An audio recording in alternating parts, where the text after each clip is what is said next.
இனியன் 4 பேர் பேசினதையும் கேட்டீங்க. தமிழ்நாடு அரசுக்கு குட்டி அதிகாரம் தான் எங்களுக்கு இருக்குது அப்படின்னாங்க.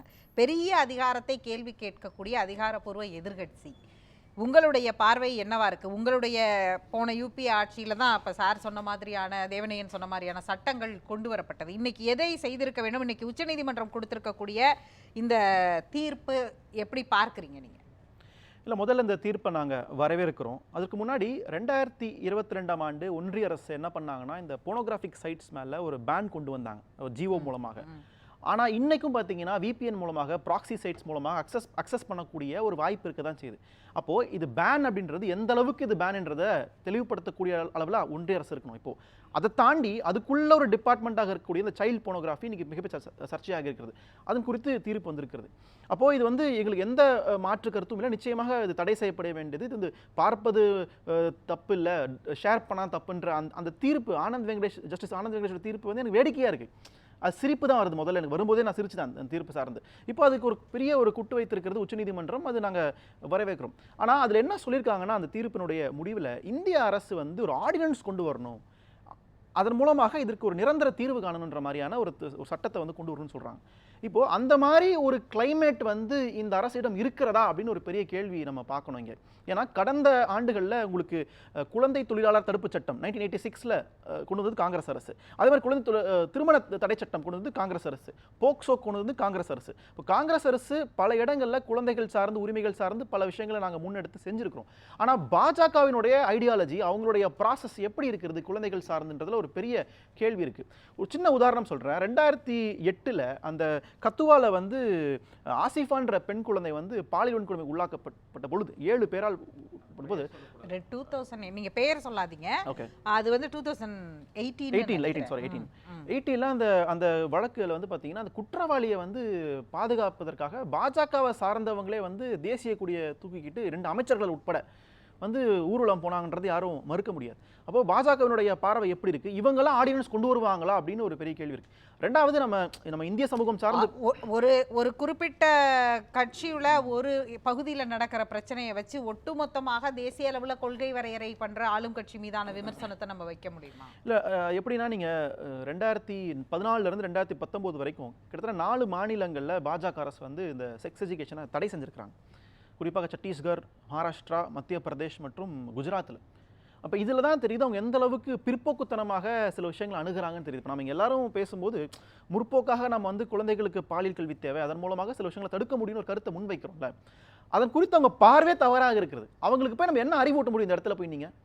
அதன் குறித்து அன்றைக்கு இருந்த ஹெல்த் மினிஸ்டராக இருந்த ஹர்ஷ்வர்தன் போய் கேட்குறாங்க 2018. அதுக்கு சொல்கிறாரு, இந்திய கலாச்சாரத்தில் செக்ஸ் எஜுகேஷனுக்கு ஸ்பேஸே இல்லை, நாங்கள் அதுக்கு பதிலாக யோகா சொல்லி தருவோங்கிறார். அப்போ இதுதான் பாஜகவினுடைய ஒரு பார்வையாக இருக்குது. ஆர்எஸ்எஸ் உடைய சிக்ஷிய சன்ஸ்கிரிட் உத்தம் நியாய் அப்படின்ற அமைப்பு 2014 இது குறித்து பேசிட்டாங்க.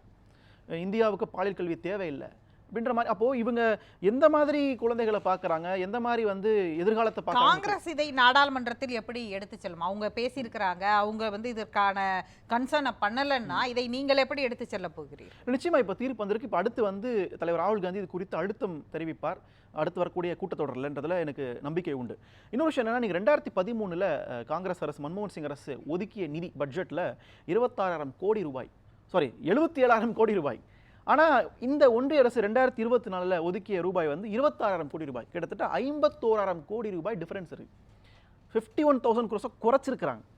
அப்போ இதெல்லாம் சார்ந்து நாங்கள் நிச்சயமாக நாடாளுமன்றத்தில் வந்து நாங்கள் கேள்வி கேட்போம். அதை சார்ந்து அவசர சட்டம் கொண்டு வரதுக்கு நிச்சயமாக எங்களுடைய ஒத்துழைப்பு இருக்குன்றது என்னுடைய நம்பிக்கையாக பார்வையாக வருது. இந்த இடத்துல இப்போ போக்சோ சட்டத்தில் கொண்டு வரக்கூடிய அந்த சட்ட திருத்த மசோதாவிற்கு இந்த கூட்டத்தொடரில் நிறைவேற்ற காங்கிரஸ் என்ன முயற்சி செய்ய போகிறது? இல்லை, நிச்சயமாக இப்போ எங்கள் எம்பிஸ் யாராவது பிரைவேட் மெம்பர் பில் கொண்டு வரலாம், அதன் மூலமாக இதை உறுதிப்படுத்தலாம். அல்லது கட்சியே கூட அதுவே இன்னொரு டிபேட். இதுவரைக்கும் கொண்டு வரப்பட்ட தனிநபர் மசோதாக்களுடைய நிலை என்ன, அதை எப்படி வந்து நம்மளுடைய நாடாளுமன்றம் கையாண்டு இருக்கிறது அப்படின்னு ஒவ்வொரு கூட்டத்தொடரில இருந்தும் தமிழ்நாட்டிலிருந்து ஒரு குறிப்பிட்ட சில எம்பிக்கள் இதற்காகவே பல மசோதாக்கள் கொண்டு வந்திருக்கிறாங்க. அது எல்ஜிபிடிக்யூ கம்யூனிட்டிக்காக கொண்டு வந்தது, டிரான்ஸ்ஜெண்டர்ஸ்க்காக கொண்டு வந்ததுன்னு பல மசோதாக்கள் வந்திருக்கு. அதோடைய நிலையெல்லாம் இன்னைக்கு என்ன என்ன அப்படின்ற கேள்விகள் இருக்குல்ல. அது ஒரு வாய்ப்பு. அதை தாண்டி கட்சியாக நிச்சயமாக நாங்கள் அது குரல் கொடுப்போம். காங்கிரஸ் கட்சி ஒருபோதும் குழந்தைகளுக்கு எதிரான கட்சியாகவோ அல்லது இந்தியாவினுடைய அந்த பழமைவாதத்தை பேணி காக்குன்ற இயக்கமோ நாங்கள் கிடையாது. எங்களுக்கு நாங்கள் முற்போக்கு யோசி நிச்சயமாக அது குறித்து நாங்கள் குரல் கொடுப்போம் நம்புறேன் நான் வருங்காலத்தில். ஒரு பக்கம் இது எல்லாத்தையும் டெக்னிக்கலி நாம எப்படி சரி பண்ண போறோம்? சட்டம் இருக்கு, இது போக்சோ ஆக்ட் அதோடைய வேலையை செய்யும். டெக்னிக்கலி இதை சரி பண்றது, ஏன்னா அதாவது வெற்றி செல்வன் சொன்ன ஒரு முக்கியமான பாயிண்ட், சம்பந்தப்பட்ட பிளாட்ஃபார்ம் அந்த லயபிள் எடுக்கணும், அவங்களுக்கு அதுக்கு பொறுப்பு இருக்கணும். அவங்க பிளாட்ஃபார்ம்ல இருந்து தான் இது ஷேர் ஆகுது, அவங்க பிளாட்ஃபார்ம்ல தான் இதோடைய ஆரிஜின். இப்போ ஆரிஜினை கண்டுபிடிச்சா கூட அந்த ஆரிஜினை கண்டுபிடிக்கிறது நம்மளால எல்லாம் முடியுமா? அது நான் வெறும் கனடான்னு சொன்னேன், அது இந்தோனேஷியா அப்படியே போயிட்டே இருந்துச்சு, அது பிலிப்பைன்ஸ் அப்படின்னு போயிட்டே இருக்கும்.